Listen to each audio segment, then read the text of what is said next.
Well, as we've heard, Israel declared a 4-hour unilateral humanitarian ceasefire this afternoon. But even this excluded areas where its troops were on the ground and at risk of coming under attack. 3 soldiers were killed while uncovering a tunnel shaft that was booby-trapped in southern Gaza. 27 more have been injured today, but the public mood in Israel remains overwhelmingly behind the assault on Hamas, as Inigo Gilmore reports from Jerusalem. This is now the key target of Israel's military, the so-called tunnels of terror. Today, the army said it had blown up 3 more of the tunnels coming from Gaza. And this is what they're scared of. In a video released by Hamas, their operatives can be seen infiltrating inside Israel before brazenly launching an attack, killing 5 soldiers. Such threats preoccupy many Israelis, and it's one reason why Palestinian deaths in Gaza scarcely get a mention.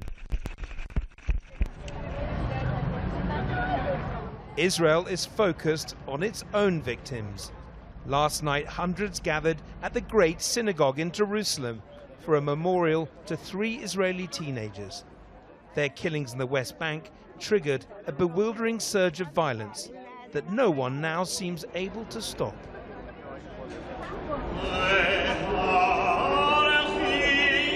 They came to pay their respects, but also to show solidarity with their military as it relentlessly pounds Gaza.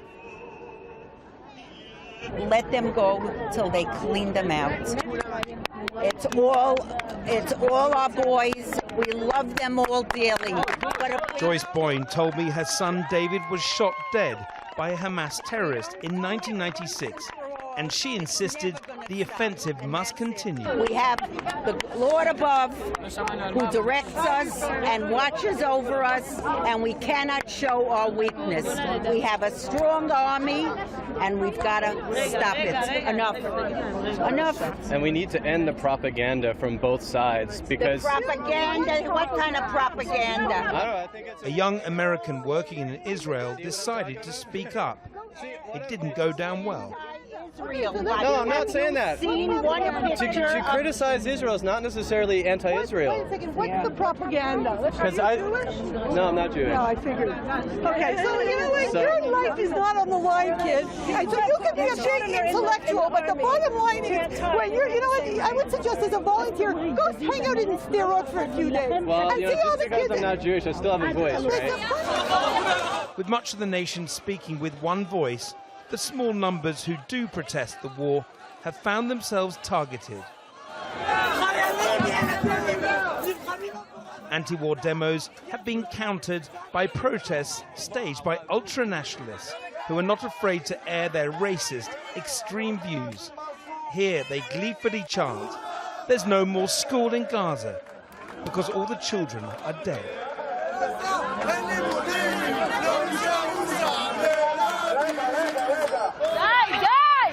These protests have often turned violent as incitement grows. Many anti-war activists say they've been attacked, sometimes with iron bars. One of those assaulted agreed to meet us, but insisted on remaining anonymous. Such is the climate of fear. The people really believe and want to demolish the Palestinian people. What do you mean demolish? Like eradicate, wipe them? Yeah, I've got into several conversations in the last few weeks, which I stopped because it was too hard on my soul. But people were saying that we need to conquer Gaza, and we need to kill every Palestinian kid because he has the potential to become a terrorist when he grows up. This climate of intolerance has in part been stoked by extreme rhetoric from Israel's political leaders.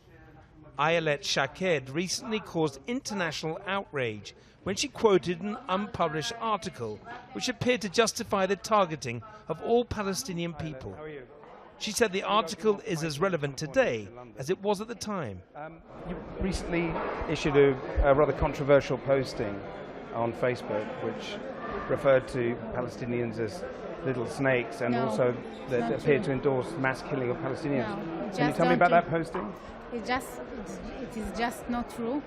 I posted an article that really 12 years ago, and And in his article, during the Second Intifada, when buses will explode in Israel, he said that the shaheeds, the suicide bombers who are doing that, exploding women and children, if their mothers encourage them, then they have to go with them or something like that. This is what he said.